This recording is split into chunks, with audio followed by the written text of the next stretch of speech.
মাদারীপুরে police সুপারের সাথে সাংবাদিকদের আলোচনা। মাদারীপুরে আইনশৃঙ্খলা রক্ষায় কিশোর গ্যাং ও ইফটিজিং বিষয়ে জিরো টলারেন্স ঘোষণা করেছেন জেলার সদস্য যোগানদানকারী জেলা পুলিশ সুপার সাইফুজ্জামান বিপিএম।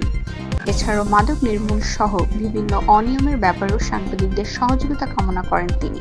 বুধবার দুপুরে মাদারীপুর পুলিশ সুপার কার্যালয়ের হল রুমে মাদারীপুরের নবাগত সুপার সাইফুজ্জামান বিপিএম এর সাথে জেলার সাংবাদিকদের অনুষ্ঠানের মত বিনিময় সভায় তিনি জিরো টলারেন্সের ঘোষণা দেন।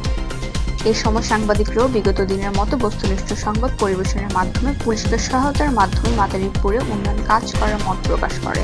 সভায় নবাগত পুলিশ সুপার সাইফুজ্জামান বিপিএম এর সভাপতিত্বে অতিরিক্ত পুলিশ সুপার মনিরুজ্জামান ফকির, অতিরিক্ত পুলিশ সুপার প্রশাসন কামরুজ্জামান ও অতিরিক্ত পুলিশ সুপার ডিএসপি ভাস্কর সাহা সহ মাদারীপুর জেলা বিভিন্ন প্রিন্ট, ইলেকট্রনিক্স ও অনলাইন মিডিয়ার সাংবাদিকরা উপস্থিত ছিলেন।